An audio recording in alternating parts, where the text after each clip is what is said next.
Revenge films. My name is Jacob. I live together with my wife, Karen. We don't have any children, so it's just the two of us. Karen takes care of the home full time, and I work as an ordinary office worker. It's not a special job or anything, but I do have a title in my position, so I'm paid pretty well. One day, I got into an accident as the car behind me crashed into mine. It was pretty bad, and I had to be hospitalized. I asked Karen to bring my clothes and all, but for some reason, it was always difficult to reach her. Like she never replies. Even if she were to answer, "Hey, I'm sorry to bother you, but can you bring me some fresh clothes? And also a new set of razors for me?" What? Again? I just went yesterday. Yeah, but you're the only person I can ask. Please? Why me? Why did you have to get in this stupid accident? I hope you stay bedridden and asleep. She was really harsh towards me. I mean, I would get them myself if I could, and if my parents lived close by, I could ask them as well. But obviously I couldn't, so my wife was all I had. One day, I was trying to call her, but she didn't answer as usual. She hasn't visited me in 4 days.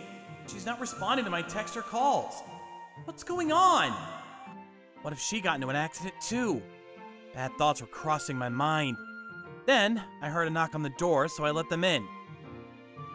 My coworkers had come over to check in on me. Chief! Is everything okay? Yeah, sorry for causing so much trouble. You're always working hard. Take your time to rest up when you can. Yeah, absolutely! I was comforted by their kind words.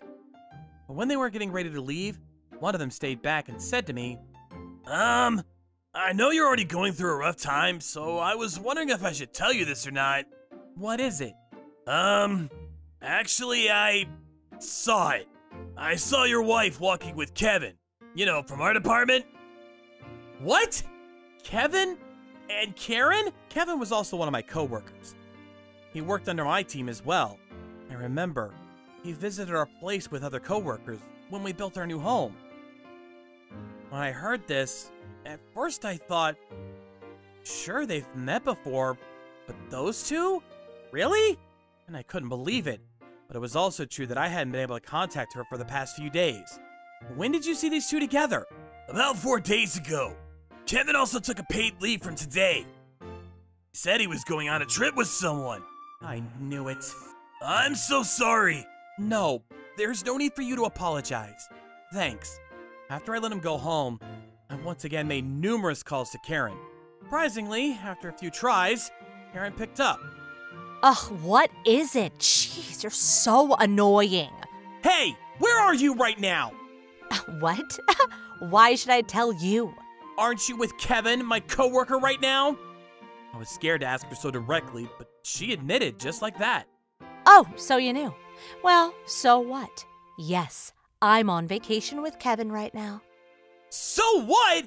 What the hell are you doing with my coworker? This is adultery! You're having an affair! Gosh, you're so loud. I was getting sick and tired of playing the good wife for you. You're not even my type anyway. I just married you because you got money, and I thought I could live an easy life. But Kevin is so much better, richer, and plus, our nightlife is much more enjoyable than yours. Shut up! Come back home right now! What? No way. Oh, I'll be divorcing after I get back, okay? She just left those words and hung up. I was overwhelmed with anger and feeling ashamed of myself. I couldn't sleep that night. However, the next day, I received a call from Kevin. I answered the phone, only to hear Kevin yelling in a panicked voice. Chief! Your wife! It's Karen. She died. What? I'm sorry. I'm so sorry! What the hell are you talking about? Explain yourself! According to Kevin, they just came back from their vacation. Soon after that, got into an accident. Karen got hit really badly. She was bloody all over. People called for an ambulance and she was carried to the hospital. Kevin said she didn't move at all. Where's the hospital? It's Sukato Hospital. That was the hospital that I was in. I quickly ended the call and called the nurse to explain the situation. Staff brought me to where Karen was. I was terrified at first because Kevin had told me she had died, but she wasn't. However, she was still in a very dangerous situation. She's alive! Kevin also rushed in, knew she wasn't dead, and sunk to his knees. A few days later, Karen nearly escaped her death. She was paralyzed from the waist down. She had to live in a wheelchair from now on. Karen's family, who also came rushing in, knew what happened and was in disbelief. When her parents told her about the disability she has, Karen's mind went blank completely, and she cried hysterically. But in all honesty, I couldn't side with her anymore at this point. Soon, my injury had recovered well enough, and I was able to get back to work. When I arrived back at the office, rumors about Kevin were spreading through the whole company. Apparently, Kevin had a fiancée this whole time. However, after this whole incident with Karen, the story had reached this fiancé, and their engagement was broken off. Did you hear? Kevin was having an affair with the chief's wife. Seriously? No way.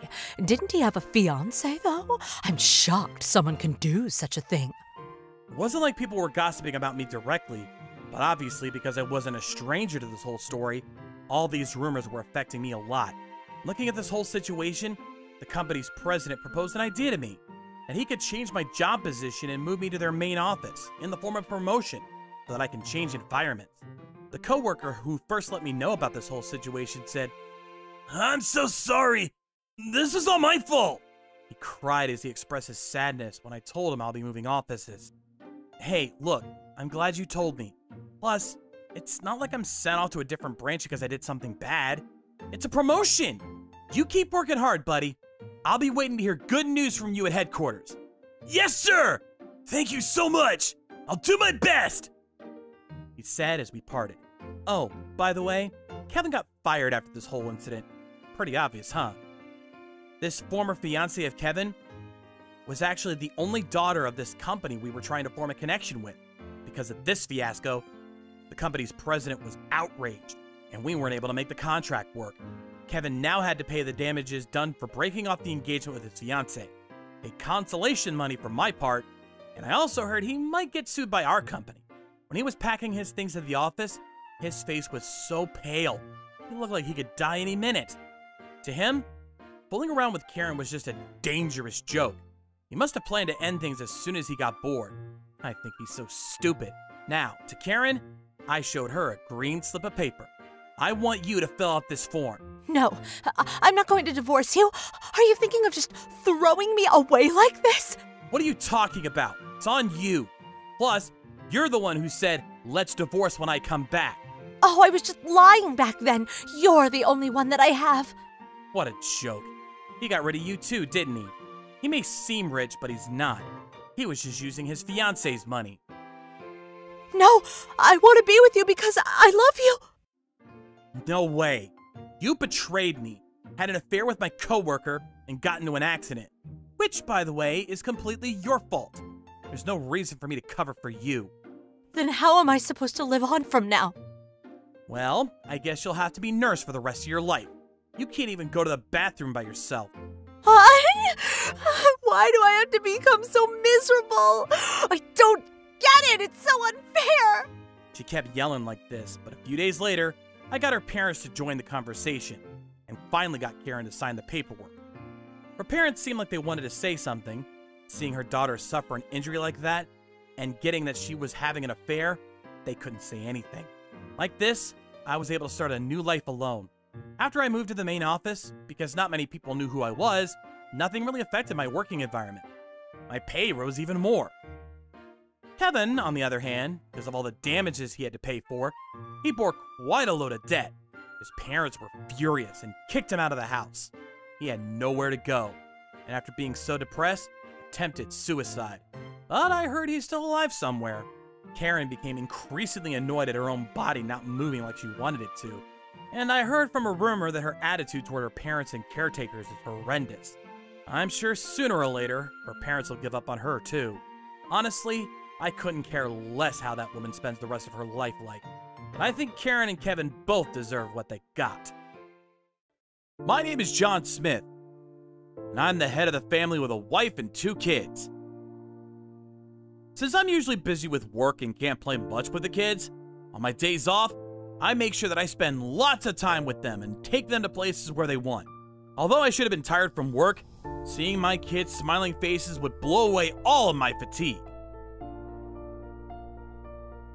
Bring it on! My son is in 4th grade and my daughter is in 7th grade. Although I was worried for their rebellious phase, they still seem to love me. I wonder if this is because I cherished them and treated them with utmost love, but this doesn't mean that I was spoiling them. I scolded them when I need to, and I praised them a lot when they deserved it. Although I may be biased, our children grew up into a very fine young lady and gentleman. I'll be going to my part-time job. Yep, leave the kids to me. My wife goes out to work on the weekends. She said she'd start working to make our lives easier. And this is because last year, we bought a house and we don't have much savings left anymore. But it doesn't necessarily mean I don't make much money. My wife said having too much savings won't hurt us. So during the weekdays, she'd take care of the house, and on the weekends, she'd go out to work, so I appreciated her very much. What a wonderful wife I have. However, one day it happened. Along with my children, we decided to go visit a mall that was slightly far away than usual. And there, I saw something totally unexpected. My wife was walking together with an unknown man, arm in arm. Why? I thought she was working today. After doing some investigation, I found out that the man was the manager at the store she works part-time at. I confronted her with evidence and asked for her explanation. Who is this man? My wife readily confessed to having an affair. And on top of that, she even said she wanted to end our relationship. She said I don't do any household chores and don't take care of the children as well. She didn't seem guilty about cheating at all and began to give excuses. I want excitement, but all I do is chores and taking care of the children. It's not fun at all. I can't even buy what I want either. To my wife's selfish excuses, I decided that I would divorce her. I believed in you, though. Although I believed that my wife was working hard to support our family, she betrayed me. We both signed divorce documentation. But there, one problem arose. And that was the problem of who'd get custody of the children. The best option would be for the children to choose their own, but to be honest, I don't want them to be left in the hands of such a selfish mother. So I desperately wanted to win their parental rights. But in these kind of situations, the mother is usually advantageous. And it seems like the affair partner is looking forward to living with the children as well. The age when the child gets to choose who to live with is from 15 years old. Since both of our children are not 15 yet, the parents have to decide who get parental rights. Of course, I plan to fight with a lawyer, so I wanted to listen to my children's opinions and let them decide on what they wanted to do. But I was still worried. On the weekdays, I didn't spend much time with the children, but my wife did. So I didn't know what my children's honest opinions were. I'll be taking care of both of them. Don't talk nonsense! They're my children! They're my children as well. I fought with my wife over who'd win custody of our children. Even the lawyer said that the mother was advantageous. And with the current law, custody can't be shared, so if I lose, I'll lose all my parental rights to my wife. My wife seemed like she was confident she was going to win. There's no way the children would choose you over me, who would spend much more time with them. This was frustrating, but it was the actual truth. On the weekends, I did my best to make time together with them. There was no way this would cover up all the time they spent with my wife during the weekdays. And my wife was trying to win over the children's hearts as well. She made time for them to meet the new husband and attempted to win them over. On the other hand, I was busy with work, so I couldn't even talk to the children much. Almost likely lose. After a while, I gave up and decided to spend one last day together with my children. Hey guys! Today, I'll buy whatever you guys want, and I'll take you to anywhere you want. I took a day off and spent my last day with my children. Phone call from someone. Yeah. Dad. On the way back home, seeing my children's peaceful sleeping faces made me tear up. Sorry. It's all my fault. I'm sorry that it ended up like this, guys. Even though I'm already a grown man, I burst into tears and apologized to them many times. It's sad to think that I won't be able to see their future. And then, the day to decide who'd get child custody came. Now, all that was left was for the children to say their opinion. Don't worry. Say your honest opinion. Yes, you're definitely coming with me, right? I was prepared. All I wish now was for both my children to grow up healthy and live a happy life. Before my son said anything, my daughter spoke up.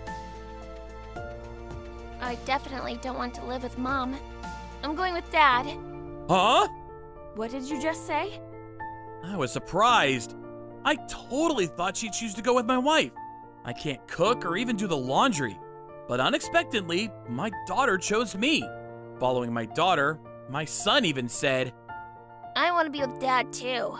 Why? My wife was going mad after hearing their words. She started criticizing them, saying things like, who do you think had to go through so much pain to give birth to you guys? And who do you think took care of you guys all these years? Without holding back, my daughter began to tell her the reason. All you think about is yourself, Mom. Dad apologized to us for this divorce. But you didn't apologize to us at all. She condemned my wife, who decided on the divorce by herself, and caused our family to be separated. It seems she had heard me apologize and cry on the last day together. And in addition, it became apparent that the affair partner was looking at my daughter with leering eyes as well. And the phone call she got during our trip was from him. Because of that too, she definitely doesn't want to go with my wife. As for my son, he said, it's much more fun to be around Dad, with a smiling face. I was about to cry. So I won the custody of both my children, and I could continue to live with them.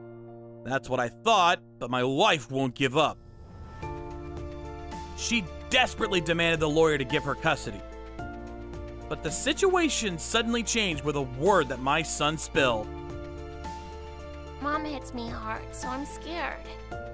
Huh? That was my first time hearing about this too.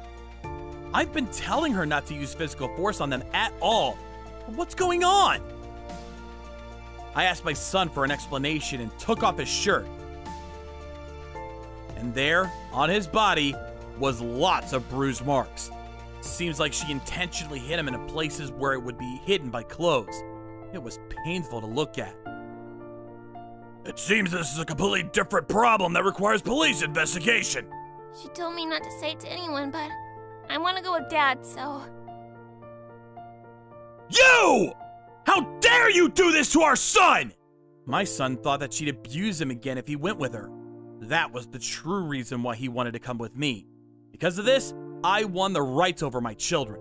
And it was revealed that my wife was physically abusing my son, so she was taken in by the police. At the police station, she was saying that she did it to discipline him, but because she was threatening him to not say it to others, and that she hit him in places where it would be covered by clothes, the police judged it to be a malicious act. Thank you guys. I'm happy I get to live with you all from now on. I told my appreciation to my children who chose me at the end. After that, I tried to spend as much time as possible with my children and cherish those times. As for my wife, apparently she broke up with the manager after that. Seems like he was caught with child porn before. He was actually going for my daughter. After finding that out, my wife broke up with him. She tried to get back together with me, but I declined. Now, I live together happily with my 2 children and my new wife. My name is Emily. My husband, John, runs his own company, and I work as the president's wife supporting his business. It's tough supporting my husband, who became the company's president at a young age, and also tending to my child in elementary school. I would support the office work on the weekdays, and I would take care of my child on my days off. I had no time to rest. Thankfully, though, John was the type to really care for me, my family, and the company, so we'd take time to communicate with each other. I was very content with our life so far. One day, when I showed up to work, there was a huge number of cars parked up in our office parking lot. What's up with those cars? Emily, actually. What? Hearing the story from a staff member who showed up early in the morning, I was shocked. Apparently, when she arrived at the office early, a woman, allegedly my mom friend, came up to her and demanded permission to use the parking lot. She said she would go check if that's possible, but this woman claimed she already got permission from me? So the staff opened up the gates and let her park. Huh? Wait a minute. Is that car? I looked at the car parked outside and realized instantly who this woman was. I quickly called her to ask what was going on. Hello, Miss Large? Oh, Emily, What's the matter? Her name is Miss Large. Her child goes to the same elementary school as my son, and her husband is in a pretty good position and works for a certain pretty big company. When I told her about the wave of cars lined up in our parking lot, Miss Large started talking like there was no problem at all. Oh, I totally forgot to tell you. Actually, I'm on vacation with my soccer club group. We all planned to meet up at the station and go on a bus together. But a lot of people came from out of town and we were looking for a good parking lot. So I want you to lend your office parking lot to us for about 10 days. I wanted to yell at her. Why are you doing such a selfish thing? But I kept my cool and quietly asked her to move the cars as soon as possible. I told her we can't let her keep the cars parked for 10 days, that it will affect our work. But Miss Large and the group had already gotten on the bus, so they can't come around to pick up their cars anymore. Come on, the parking lot is huge anyways. Plus, you're the president's wife, right? Can't you let us park there for free? I can't. Please do something about it. Besides, this isn't my private property, it's the company's. It's not something I can decide just by myself. It's fine, it's a big parking lot. It's not fine. Please, it really might cause trouble for the company.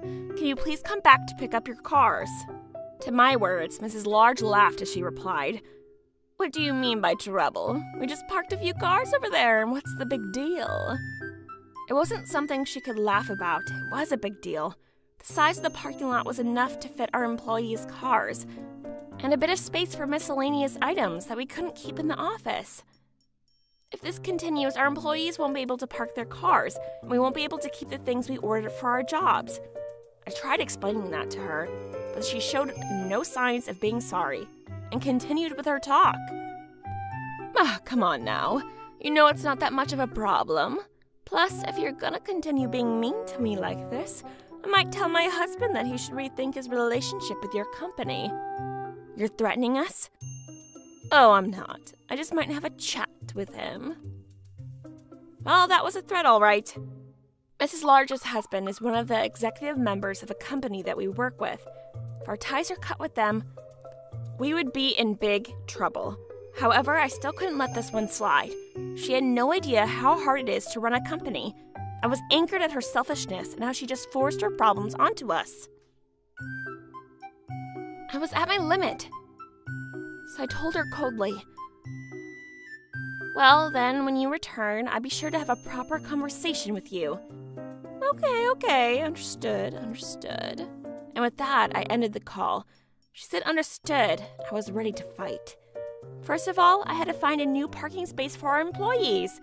I also had to look for a shed that I couldn't rent so that I could move the extra materials that were left in the parking lot Mrs. Large took over. Then I calculated the total cost of our company had to cover because of this whole plan. I was pretty busy at this point, and my husband helped me out as well, but I was honestly worn out. Today was the day Mrs. Large would return from our trip. I had a few of our young male employees stay behind and wait for her to arrive at our office. And then, later in the evening, Mrs. Large returned with a huge grin on her face. Wow, thanks so much for keeping my car for 10 days. So, can you open the gates? Before that, can you please check this invoice? What? I gave her an envelope that was titled Invoice. There were papers that proved how much damage was done to our company for having the parking lot taken over by her. Bills for the extra parking lot we had to rent for 10 days. Bills for the shed that we rented to contain materials for work. The total damages our company had to cover was a total of $45,000. What are you talking about? There's no way I'm able to pay for all of this. Plus, you said you would lend me the parking lot for free. I never said that. I'm sorry. But until you pay up, I won't be opening these gates. Stop messing around. We're all tired here. Just open up the garage. I believe you're the one that's messing around. I said we'll have a proper conversation when you get back, and I'm sure you agreed. Taking over our company's parking lot without permission and obstructing their business. Besides, for our company, we've already received damages. So things have gotten to the point where a mere apology is not enough anymore. If you demand you don't pay, then we'll have to bring in a lawyer and have to officially claim damages. If you pay now, though, you know we could settle this out of court. No, wait, hold on a minute. I mean, I just borrowed your parking lot for a few days. Didn't I explain to you? I asked you to move your cars because it would bring damage to our company. But to that you laughed and brushed it off like it was nothing. When I said that, Mrs. Large became very quiet. This woman isn't aware of what she had done. She doesn't understand that it's a big deal. If you look at this from a different perspective, this can easily be filed under forcible obstruction of business. As we were talking, Mrs. Large's mom's friends started complaining. Why can't we get our cars out? What's going on? They gathered around Mrs. Large. It was soon revealed that Mrs. Large had asked the members of this vacation group to pay her $50 as parking fees. I was so appalled I was at a loss for words. Surrounded by angry moms, Mrs. Large began to panic. She then decided to use her husband card. Are you sure you want to do this? If you don't open these gates, I'll tell my husband. Sure, go right ahead. Huh? I've already called your husband and notified him of this situation. He should be heading over here right now. No way. Soon her husband arrived at the scene. The moment he came over, he began yelling at Mrs. Large, telling her, "Are you trying to ruin my name?" He gave a sincere apology to our staff and I, and to the mom group whose cars got all locked up. He then paid for all the damages done, plus extra consultation money on the spot. Just as I had promised, I opened the gates to the parking lot. It was already past 9 p.m. at this point, and because it was getting late, Mrs. Large's husband promised he would come around to our office to properly apologize again, and left the scene. At a later date, both him and Mrs. Large came to our office to give a proper apology about the trouble caused. I'm very sorry for all the trouble and inconvenience caused. I had to let him know about Mrs. Large's threats, and even signed a contract to promise he won't let our company relationships be affected by any private relationships or problems. I also heard that Mrs. Large's husband was so disappointed and angry at her actions, they're currently living separately. She also lost all of her trust and credibility from her mom friends, and she left all alone. Later on, our company was able to officially file for damages and earn a bit of extra cash, so we were able to give our employees a bonus in their salaries. During those 10 days, our employees had to bear and deal with extra problems, so I hope they can have a nice meal or something with the bonus money. Oh, just by the way, after this whole incident, we continued to grow as a company, and now we're having a parking lot, the size 2 times bigger than before. I got leukemia when I was in elementary school. When my parents found out about this at the hospital, my father was speechless, and my mother began to cry uncontrollably. My doctor told us that with the right medication and treatments, I would be okay, and my parents supported me throughout my treatment. Before I was diagnosed with leukemia, I would play outside and run around like any other child. I had a lot of friends at school, and they came to visit me when I was in the hospital. When my symptoms became heavier, I wasn't allowed any visitors. But when I was feeling well, my mother would drive me to school. My friends were all nice to me. When they saw my mother's car arrive to the driveway of our school, they would come and greet me. Karen's here! Hi, Karen. Nice to see you. We'll show you where our classroom is. Mom, see you later. Have a nice day, Karen! Let me know if you're feeling too weak to keep walking. My school teacher was also very understanding. If you ever need anything, please let me know right away. I'll make sure that Karen doesn't push herself too hard. We love having her here, so please come to school whenever she's up for it. The other students are so happy when she makes it to school. Thank you for being so considerate. Karen loves coming to school to see her friends and teachers. A year passed, and I had a new teacher at school. My new teacher was older than my previous teacher, and he looked like he was in his early 50s. He wasn't nice like my other teacher, and you could see it in his face and attitude that he found me annoying. Because of my ongoing treatments, my hair had fallen out, and I had to wear a hat to cover my bald head. We asked for permission from the school, so it was not a problem that I kept my hat on at all times. Karen, please take off your hat in the classroom. It's rude to keep it on. My new teacher forced me to take off my hat. Please, don't! The other students were shocked to see my bald head. My teacher then laughed at my head. Wow, you're so bald! You look ridiculous! Don't you find this so funny? She doesn't have any hair! I started to cry in embarrassment and shame. Why are you crying? You're hilarious! He was the only one who found this amusing. How is this funny? Karen's battling leukemia. How can you be so cruel? She lost her hair because of her medication. My classmates stood up for me, but my teacher found it infuriating that no one agreed with him. Some of my classmates went to the dean to tell him what was happening. But the dean happened to be close to the new teacher, and he didn't take my classmates seriously.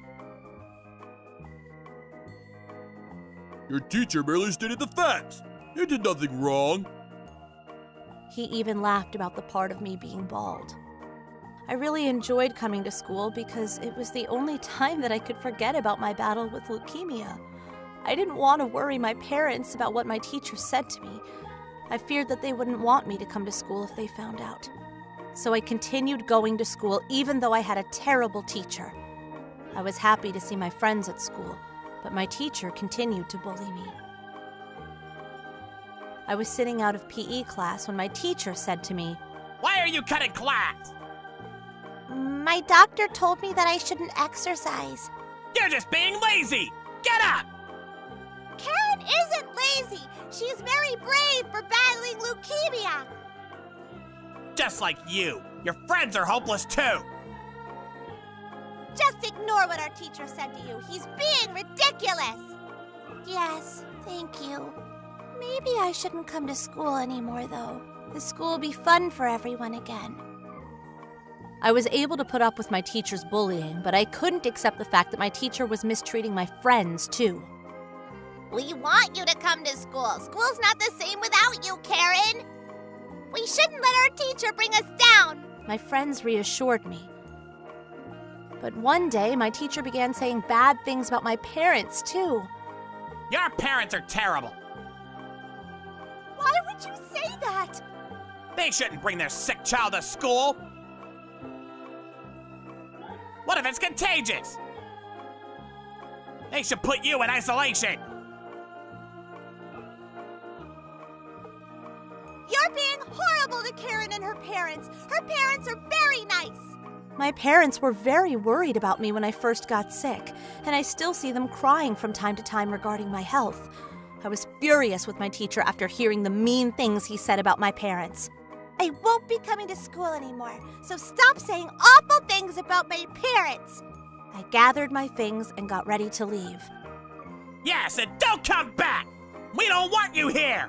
And then he started laughing.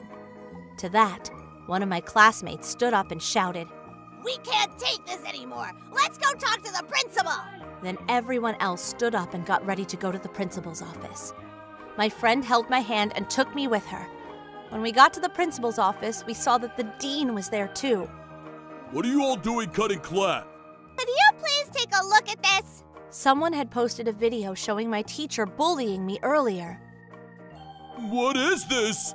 Our teacher won't stop bullying Karen. We asked the dean for help many times, but he laughed in our faces and made fun of Karen along with our teacher.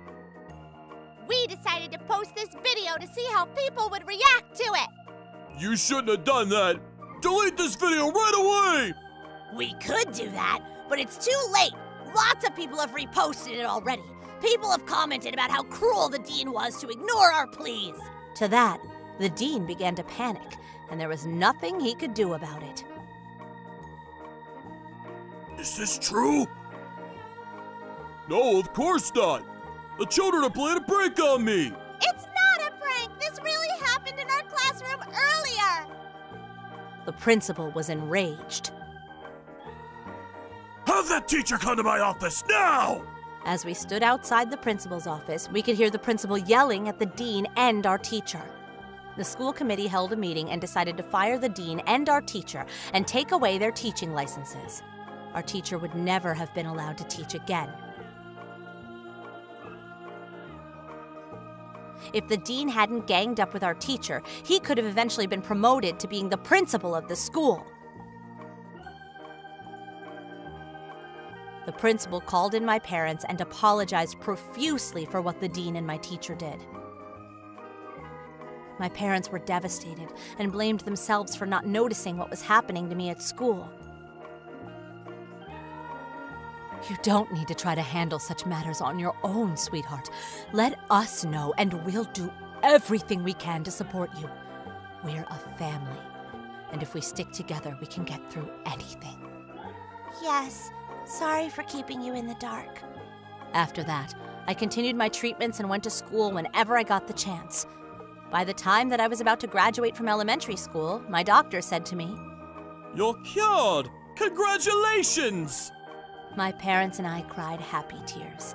My classmates were happy that I was cured, and they threw a party for me. 15 years later, I'm very happy and healthy. I'm still friends with my classmates from elementary school, and I treasure our friendships. One day, I received a call that my foster mother had passed away. This lady was just a good neighbor at first. She lived about 10 minutes away from my home, and I wasn't related to her by blood or anything of that matter. She had a son, but he had died in an accident, and her husband never supported her. What's worse, he quickly had an affair with another woman and disappeared just like that. My parents sure had me as their child, but because they were running their own business, they were always super busy. They kind of just left me with this lady to take care of me. My parents did pay for all of my education fees, though. They even paid extra for the lady. They just didn't have the time at all to raise me. Therefore, until I was old enough to look after the house, around 3rd grade, I would stay at my foster mother's place for the bulk of my time. It was my parents who would come and visit me from time to time. From 3rd grade and onwards, my daily schedule would be like this.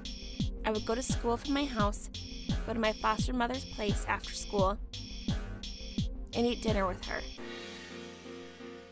Then I would go to my house to sleep.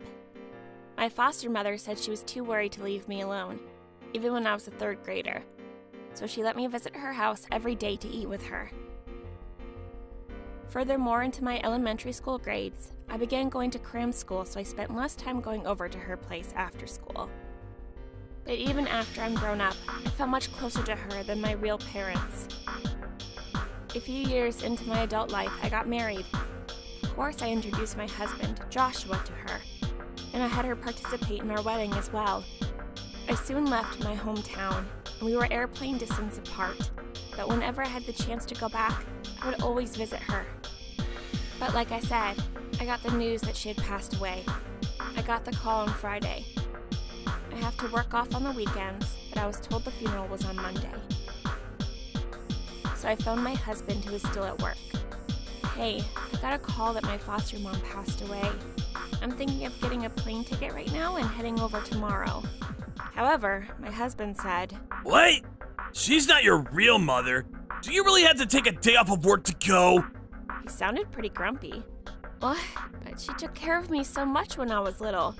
She's the one who technically raised me. You say she raised you, but that's only until 3rd grade, right? And I mean, she was getting paid to do it, right? That's just work. It's business.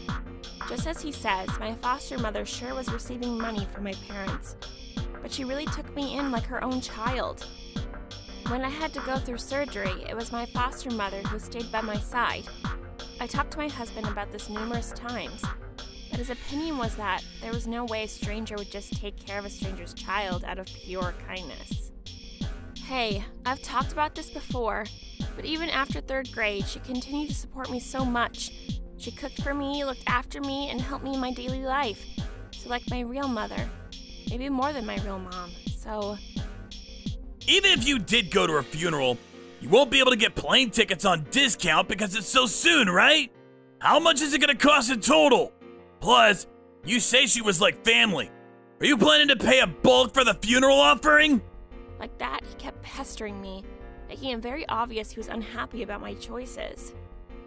Even when I said I'll be paying for the plane tickets and condolences money from my own salary, he never agreed to my opinions.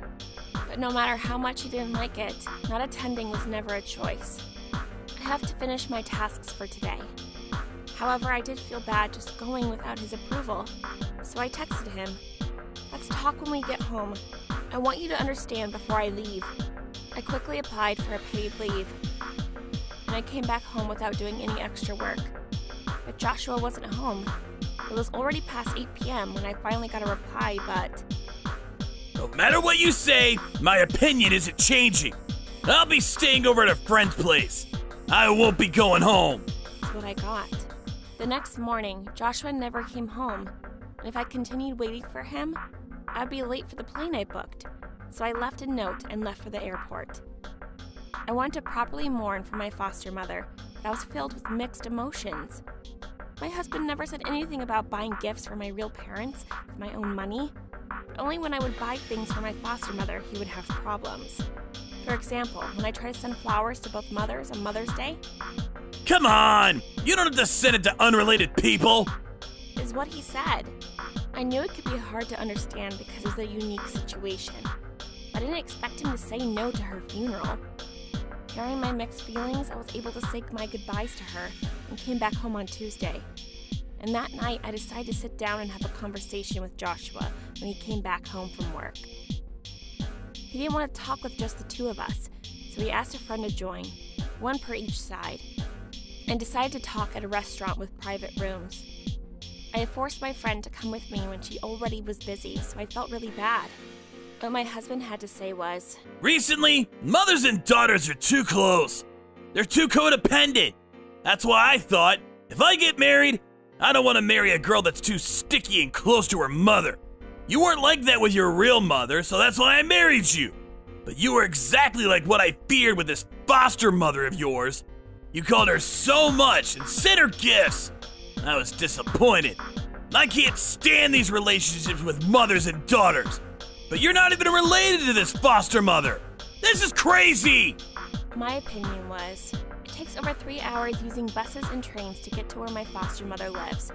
I only sent her gifts on Mother's Day and her birthday, and I only called her once a week just to check in on her. Plus, I used to call her because she was sick, and I wanted to know she was doing well. Hold on. How do you even know I used to call her? I thought you wouldn't even like it, so I made sure I only called her when you weren't home. Well, that's... And then found out that my husband had been wiretapping the house when he saw me pull a disgusted face. I just didn't want you to neglect me. If I knew you were codependent with your mother, we wouldn't be married. I only wiretapped the house because I thought I was being tricked or something. He didn't show a single sign of remorse. My relationship with my foster mother is not like what you say it is. We live so far away. The codependent thing you're talking about is mother and daughter relationships that are close that they can't stand living apart from each other. No! If the emotional dependency is strong enough, I would say it's the same! That's so not true. Nope! From my viewpoint, I think you two were crazy! talk went nowhere. In the end, we weren't able to reach a conclusion, and Joshua and I decided to live separately for a while. Then, on the way home, my friend said, "Hey, I feel bad for saying this, but I had no idea what your husband was talking about. He seemed like an alien to me." This hurt the most. Back when we were dating, I did feel like he was the picky type. But if I didn't talk about my foster mother, he was a very sincere and kind man. Maybe I was so stupid to not notice this side of him, but I didn't expect it to be this bad. After living separately for a while and collecting our thoughts, I tried settling another date to talk again. But right when I tried doing so, I heard he was living with another girl. To top that off, this girl was someone I knew. She was a friend of mine. Of course, this was a different person who showed up at a previous conversation occasion. What did he mean by the whole "I didn't want you to neglect me" bullshit? In the end, it was so close to impossible to fix things with him since then, so we naturally got divorced. When we did, I demanded both Joshua and this friend who had an affair with him consolation money, and they both paid in bulk, so I used that money to start living alone. Soon after we got divorced, I heard that Joshua saw his new girlfriend walking with her mother's arms linked. He yelled at her. You were tricking me too?! And in broad daylight attacked her with full force, in front of her mother, mind you. Her mother called for the police and he got arrested right then and there. She had an injury that took 2 full weeks to heal, and obviously broke up with him after that. I was overwhelmed to lose my foster mother, husband, and friend within a matter of weeks. Honestly, all I wanted to say was, the two of you was in your face. Now that I think about it, even if I did continue my married life with Joshua, I had a high chance of ending up like this poor girl. So I guess I'm glad I was able to break up and divorce him without any major damages. Maybe my foster mother took my bad relationships away to the afterlife with her. Anyways, new, fresh feelings. I'm enjoying my new life alone. My name is Emma Smith, currently a second-year college student. I left my hometown, and now I live in a different city by myself. I'm very close to my friends, and we'd usually hang out on the weekends, or enjoy the night together at a restaurant, so I was living a pretty enjoyable life. However, a while back, I had one problem that was troubling me, and this problem was about a friend I made when I was a freshman, Amy. When I first encountered college, I hadn't made any friends yet, so I was eating lunch by myself. But then, "Hey, are you alone? Do you want to eat together?" Amy was the first person to talk to me. At first, Amy was really nice and honest. And although she seemed a bit slow, it was fun to be around her. However, as we spent more time together, she began to become more self-centered or selfish. She'd frequently change plans last minute or would show up late to our promise. But all she would say was, "Sorry, I didn't do it on purpose," and would not apologize. There was a lady who was lost, so my stomach began to hurt right after getting out of the house. There has been a death in my family. She'd keep making excuses that I couldn't really say anything about. At first, she'd be late about once every 4 or 5 times and would make excuses like that, so I thought she was saying the truth, and I genuinely was concerned about her. But as time passed, the frequency increased, and in the end, almost every time we make plans to hang out, she'd cancel the plans last minute, or would be late and make the same exact excuses. I wonder how many relatives died so far in Amy's excuses. And plus, she'd borrow my stuff and would dirty it or lose it consistently. But she seemed like she has no intention of fixing it and would say, "Sorry, I didn't do it on purpose." She kept making excuses. Although at first, I spent most of my time with Amy. As I began to make more friends, I couldn't stand her attitude anymore. So I began to distance myself from her. But as I said before, Amy was kind of slow, so she seemed like she had no idea why I was avoiding her and would follow me around. Although I did distance myself from her, I couldn't completely ignore her or say the truth, so even when I became a sophomore, I couldn't completely distance myself from her. Amy lived with her parents and didn't receive allowances, and since she wasn't working anywhere for part-time either, it wasn't possible to solve the situation with money. To her other friends too, Amy seemed to be doing the same thing. So her other friends began to distance themselves from her as well.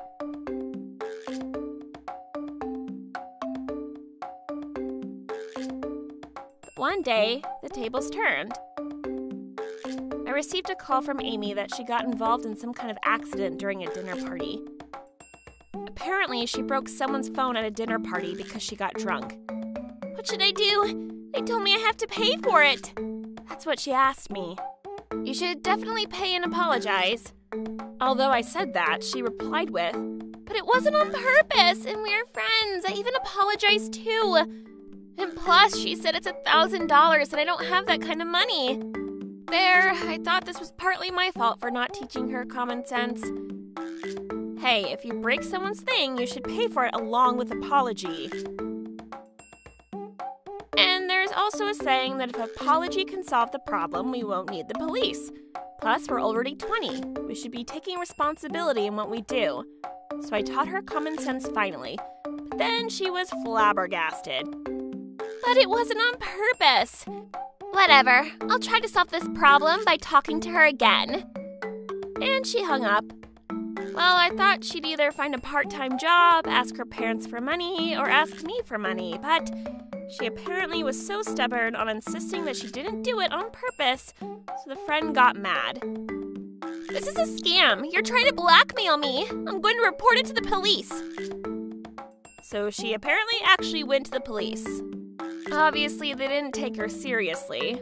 Because of this incident, she was excluded by all of her friends, so she came to me crying. At last, she begged money from her parents and tried to give it to the friend, but she wouldn't accept it anymore. Seeing my friend cry in front of me for the first time in 2 years, I was genuinely impressed by how she could reflect on her actions. So I decided to talk to the friend whose phone was broken. After the discussion, she accepted the money and allowed us to continue our friendship. Or that's what I thought. However, on another day when we went on a trip during summer vacation, everyone was hyper from excitement.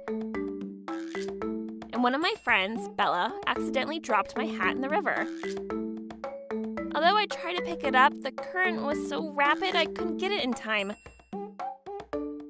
Oh, I'm sorry, Emma. How much was it? I'll pay for it. Bella said that, but since it was old and I was having a fun time, I said don't worry about it. But then Amy, who was laughing happily until now, suddenly said, That's not right. You have to pay for it. And she snapped at Bella. She got so angry to the point where everyone started wondering what was wrong with her. Then Bella was pushed by Amy's excessive anger. Yeah, you're right, Amy. I'll pay for it, Emma. Although she said that, I replied that it was cheap and old, and I don't even remember the price. So you don't have to pay for it, Amy. Please don't say unnecessary things. So I stubbornly declined compensation from Bella and got mad at Amy. Then Amy suddenly made an expression like she was about to cry and bit her lips. But they didn't forgive me. You're the one who taught me if an apology can solve a problem, we won't need the police. If so, then make Bella pay for her actions too. This is not fair. Why am I the only one to be blamed? After I heard that, all my past experiences with her flashed in my brain, and I just couldn't take it anymore. I don't mean I don't care about my hat. There are hats that should be compensated when it's damaged or lost. But comparing the value of a phone to a hat, it's so different. So I tried to explain to her the difference in value between a phone and a hat, but she wouldn't even try to listen to me. She kept saying, This is unfair. Bella's not reflecting on her actions at all. It's not for her to decide whether Bella reflected on her actions or not. Because of this, the trip was a disaster, so we all parted earlier than planned. That night, I promised myself that I won't be friends with Amy anymore. Or I'd at least try to keep my distance from her. Emma seems like she's always looking down on me and acting like she's my mom. It's so annoying. Later, I got a message like that from Amy. It seemed like she was accidentally sent it to me instead of her other friend. Can she stop with this already? That's what I was thinking, but... Sorry, I sent that by accident. I didn't do it on purpose. After I got that message, I was beyond angry that I started laughing. I told this to my other friend I saw that day, and they also said they were going to stop being Amy's friend. I said that I'll continue being friends with everyone else except for Amy. I told them to stop talking to Amy in front of me so I was able to cut ties with her. Hey, why are you ignoring my messages? You're being kind of cold these days. Did I do something wrong to you? Amy came up to me one day saying that, but... Oh, I was being cold? Oh, but I didn't do it on purpose. I said that and ignored her after that. Apparently, she was talking bad about me to her other friends, but her friends began to distance themselves from her, so in the end, Amy was excluded. I felt a little bad to ignore her, but I remember all the things she did and told myself that she deserved it. So currently, I'm enjoying my college life with my new friends I made. My name is Julia, and I'm an ordinary high school sophomore. I go to an all-girls high school, and the only guys at my school are the teachers. Because of that, I didn't have to worry about boys' eyes, so I became a bit laid back on my actions. And I would sometimes act unladylike, going against society's image of girls attending an all-girls school. We'd occasionally make and laugh at inappropriate jokes, so we'd be scolded by the teachers sometimes. But to us, that was a part of a good memory. People in my class got along really well, so often we got together outside of school and played together. But when we had exams coming up, we didn't have time to be hanging out. Since I wasn't a bright kid, when the exams were coming up, I went to school early and asked my smart friend to tutor me. One time, 3 days before the exams, I went to school at the usual time of 7, but I noticed something strange. Although no one was supposed to be at school yet, one stall at the ladies' restroom was locked. I wonder if someone's in there. I thought someone else besides me also came to school early to study, so I headed to the classroom without thinking much. As I was studying by myself in the classroom, my friend Kate, who tutors me, came. Kate is very smart, and she teaches me in ways that are very easy to understand. But 10 minutes since we started, Kate suddenly got up. I'm gonna go to the restroom. But you just got here. Didn't you go to the restroom before you left your house? I came here early just for you. Sorry, please go ahead. After leaving to go to the restroom, Kate didn't come back for quite a while. But after a while, she came back with a difficult expression. Did something happen? Someone was using the toilet, so I had to go all the way to the restroom downstairs. Who's in the restroom this early in the morning? Oh, when I came to, there was someone in the restroom too. Oh, really? Getting suspicious, we decided to go to the restroom together. We knocked the stall frighteningly, but we heard a knock from inside. Someone in here? Is everything all right? Although we asked, the person inside didn't respond, so we got a bit scared and decided to go back to the classroom. At 8, more people began to arrive, so we told them about what happened this morning. Then everyone said, "Isn't it a ghost?" and became all scared. While we were discussing about it, our homeroom teacher arrived, so we ended the conversation then. Then, on our next break, me and several of my friends decided to go to the restroom. It's still closed. Well, you're right. This is so creepy. Let's try to keep knocking. When Kate knocked the door, we heard a knock from inside. Oh my, this is scary. Let's tell the teacher.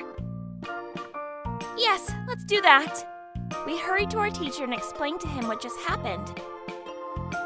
There are ghosts in this world. Exams are coming up, so instead of worrying about that, worry about your tests. We even told him someone might be sick in there, unable to get out, but he said I'd be better to leave her alone in that case. So in the end, we couldn't do anything about it. we checked during lunch break as well. The stall was still locked. Should we try peeking from above? But that's if there's actually a sick student in there. It's strange for someone to be in there for such a long time if she's sick. We should definitely try to help her. Yes, that's true. Let's try peeking from the top. After I said that, Kate fearfully peeked from the top, and without saying anything, she came down with a frightened face. Was it actually a ghost? There was a man. Huh? According to Kate, there was a guy who looked like he was in his 40s. He was sitting on the toilet looking like he was trying to hide himself. Right after hearing this, we rushed to go tell our teacher about it. We told him what we just saw, but he said something totally unexpected. Listen, guys! If you tell this to the police, I won't forgive you guys! Why? If it becomes a big deal, it disturbed you guys' exam preparations. And he actually might be a plumber who's fixing the toilet. Yes, that must be it. Class is starting, so hurry up and go back to your seats. We got extremely suspicious of our teacher, who seemed to be defending the guy in the restroom. So we decided to go tell the principal. But while we were heading over there, our teacher came running from behind us. Hey, guys! What do you guys think you're doing? The classroom is that way! We can't attend class in peace when there's a suspicious guy in the restroom. Just return to your classroom already! Can't you listen to what I say? The teacher tried to make us go back to the classroom desperately. Since his actions were extremely strange and suspicious, we ran as fast as we could and managed to reach the principal's office without getting caught. We explained the situation to the principal while our teacher stood there listening. And as soon as we finished, the principal immediately reported it to the police. The guy who was in the stall was taken by the police instantly, and it was reported that he had a backpack containing cameras and wiring tools. The man snuck into the school and tried to secretly take videos of the restroom. It seemed like he was supposed to finish the job in the morning, but since we were roaming around the toilet a lot, he couldn't get to work. He finally began setting up during our class time, being careful not to make too much noise. There were more people going in and out of the restroom than he had expected, so he couldn't set up the camera, making him stuck in the stall for a long time. And just when he thought he was done with the setup, lunch break came, so he lost his opportunity to leave. Because the guy was taken by the police, all the students seemed extremely relieved. But we weren't really fully satisfied by the results. And that was because our teacher's actions back then were something totally strange. It didn't feel right. But even with such thoughts, the next day came. Even though it was already time for class to start, our teacher didn't show up. The substitute teacher came and told us that our teacher would be gone for a while. When our second period was about to end, the vice principal suddenly came to our class and called me and Kate out. And without understanding the situation, she told us to follow her. When we got to the teacher's room, there was the principal and the police waiting for us. The police told us that he had some things he wanted to ask us. So he began asking about our homeroom teacher's actions yesterday. We told him exactly what happened yesterday. We asked the police, who were taking notes of what he said, what actually happened. He then told us something unexpected. He told us that the guy who was caught yesterday for attempted secret photography was our homeroom teacher's friend, and that he didn't sneak into the school, but instead was let in by our teacher. Our teacher was currently being investigated for helping him with the crime, so that was the true reason for his absence today. After hearing that, we were finally able to understand why our teacher acted that way yesterday. Police investigations revealed that our homeroom teacher was indeed guilty. So his teacher license was stripped, and he never showed himself in front of us again. I did think he was a bit scary teacher from before, but I did not expect he was the kind of person who would do such kind things. Yeah, I did think that we'd be secretly recorded if we didn't report about it that day. I'm so glad we did what we could that day. Yes, we were so brave. After our past teacher left, we got ourselves a new homeroom teacher. and she was a very kind female teacher. Since she seemed much more trustworthy than our previous teacher, we were able to have a very fun and fulfilling school year together with her. How was today's video? If you enjoyed it, please subscribe, like, and leave a comment. Stay tuned for more.